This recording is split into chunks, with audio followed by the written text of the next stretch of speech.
The unvarnished truth is that almost all the people you meet feel themselves superior to you in some way, and a sure way to their hearts is to let them realize in some subtle way that you recognize their importance and recognize it sincerely.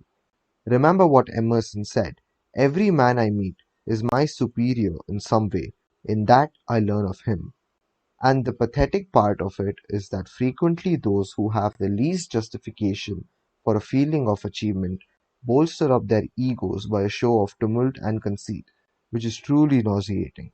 As Shakespeare put it, "Man, proud man, dressed in a little brief authority, plays such fantastic tricks before high heaven as make the angels weep." I am going to tell you how business people in my own courses have applied these principles with remarkable results. Let's take the case of a Connecticut attorney. Because of his relatives, he prefers not to have his name mentioned. Shortly after joining the course, Mr. R drove to Long Island with his wife to visit some of her relatives. She left him to chat with an old aunt of hers and then rushed off by herself to visit some of the younger relatives. Since he soon had to give a speech professionally on how he applied the principles of appreciation, he thought he would gain some worthwhile experience talking with the elderly lady. So he looked around the house to see what he could honestly admire. "This house was built about 1890, wasn't it?" he inquired. "Yes," she replied. "That is precisely the year it was built." "It reminds me of the house I was born in," he said. "It's beautiful, well built, roomy. You know, they don't build houses like this anymore." "You're right," the old lady agreed. "The young folks nowadays don't care for beautiful homes. All they want is a small apartment, and then they go off gadding about in their automobiles." "This is a dream house," she said in a voice vibrating with tender memories. "This house was built with love. My husband and I dreamed about it for years before we built it. We didn't have an architect. We planned it all ourselves." She showed Mr. R about the house, and he expressed his hearty admiration for the beautiful treasures she had picked up in her travels and cherished over a lifetime: Paisley shawls, an old English tea set, Wedgwood china, French beds and chairs, Italian paintings, and silk draperies that had once hung in a French chateau. After showing Mr. R through the house, she took him out to the garage. There, jacked up on blocks, was a Packard car in mint condition. "My husband bought the car for me shortly before he passed on," she said softly. "I have never ridden in it since his death."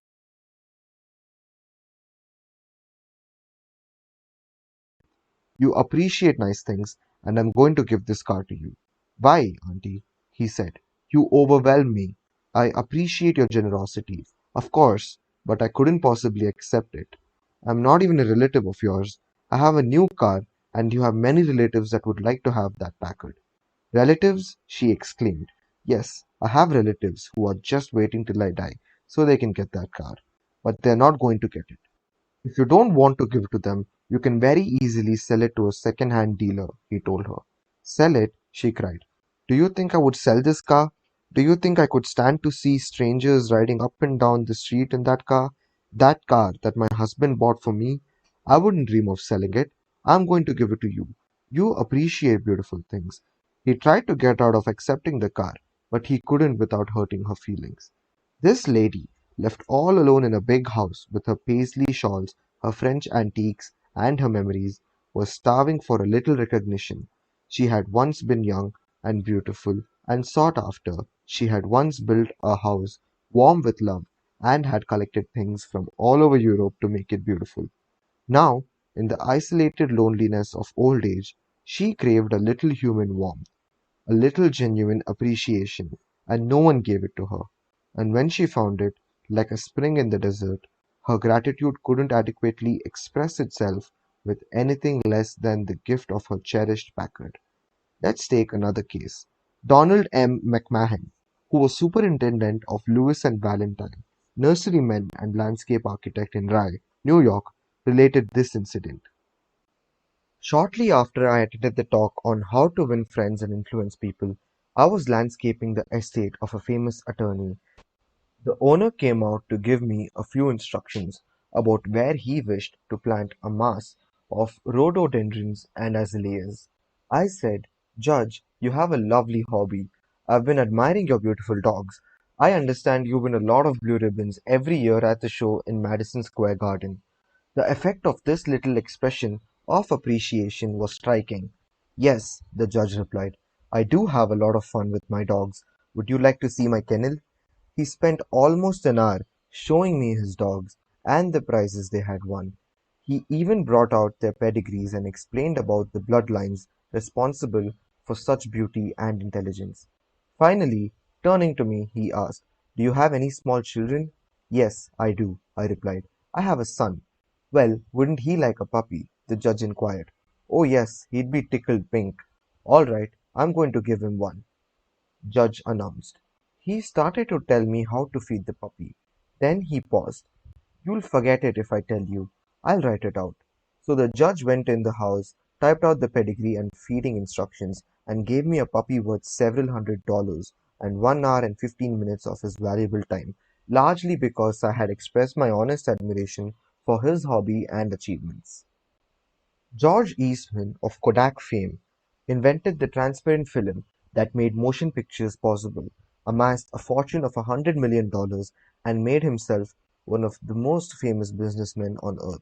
Yet, in spite of all these tremendous accomplishments, he craved little recognitions even as you and I. To illustrate, when Eastman was building the Eastman School of Music and also Kilbourne Hall in Rochester, James Adamson, the president of the Superior Seating Company of New York, wanted to get the order to supply the theater chairs for these buildings. Phoning the architect, Mr. Adamson made an appointment to see Mr. Eastman in Rochester. When Adamson arrived, the architect said, I know you want to get this order, but I can tell you right now that you won't stand a ghost of a show if you take more than 5 minutes of George Eastman's time. He is a strict disciplinarian. He is very busy. So tell your story quickly and get out. Adamson was prepared to do just that.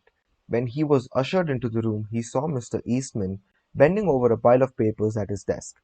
Presently, Mr. Eastman looked up, removed his glasses, and walked toward the architect and Mr. Adamson, saying, Good morning, gentlemen. What can I do for you?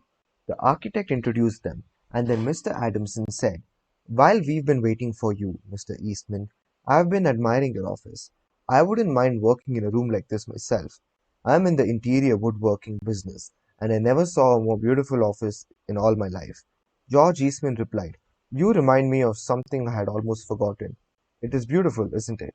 I enjoyed it a great deal when it was first built, but I come down here now with a lot of other things on my mind, and sometimes don't even see the room for weeks at a time. Adamson walked over and rubbed his hand across the panel. This is English oak, isn't it? A little different texture from Italian oak.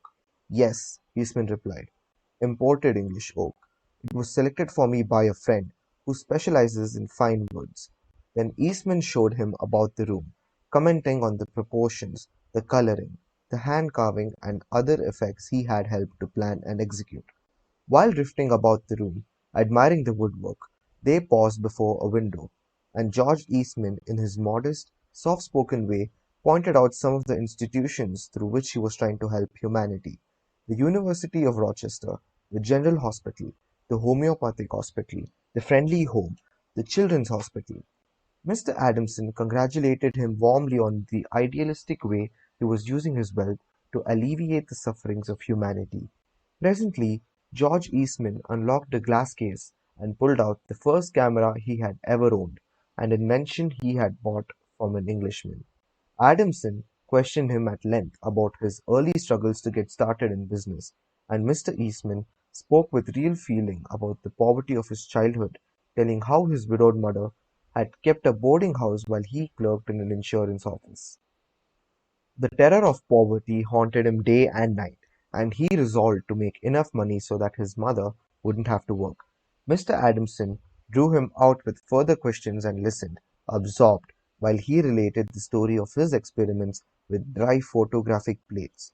He told how he had worked in an office all day and sometimes experimented all night, taking only brief naps while the chemicals were working, sometimes working and sleeping in his clothes for 72 hours at a stretch. James Adamson had been ushered into Eastman's office at 10:15 and had been warned that he must not take more than 5 minutes.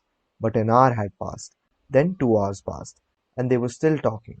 Finally, George Eastman turned to Adamson and said, "The last time I was in Japan, I bought some chairs, brought them home, and put them in my sun porch.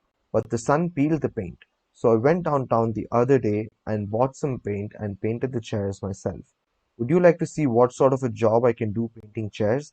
All right, come up to my home and have lunch with me and I'll show you." After lunch, Mr. Eastman showed Adamson the chairs he had bought from Japan.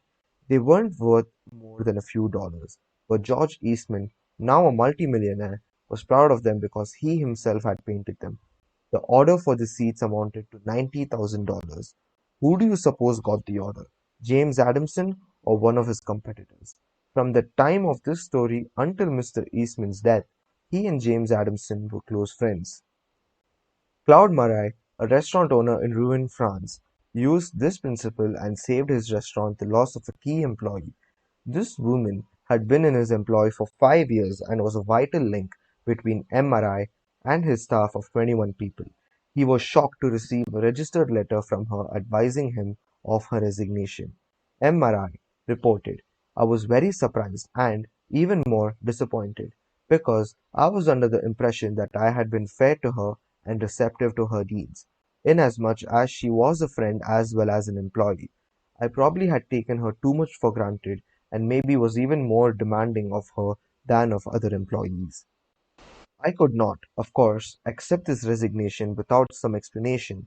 I took her aside and said, "Paulette, you must understand that I cannot accept your resignation.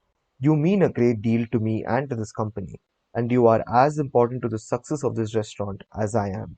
I repeated this in front of the entire staff, and I invited her to my home and reiterated my confidence in her with my family present. Paulette withdrew her resignation, and today I can rely on her as never before. I frequently reinforce this by expressing my appreciation for what she does and showing her how important she is to me and to the restaurant. "Talk to people about themselves," said Disraeli, one of the shrewdest men who ever ruled the British Empire. "Talk to people about themselves, and they will listen for hours." Principle 6. Make the other person feel important and do it sincerely. In a nutshell, 6 ways to make people like you. Principle 1. Become genuinely interested in other people. Principle 2. Smile. Principle 3. Remember that a person's name is to that person the sweetest and most important sound in any language. Principle 4. Be a good listener. Encourage others to talk about themselves. Principle 5. Talk in terms of the other person's interests. Principle 6. Make the other person feel important and do it sincerely.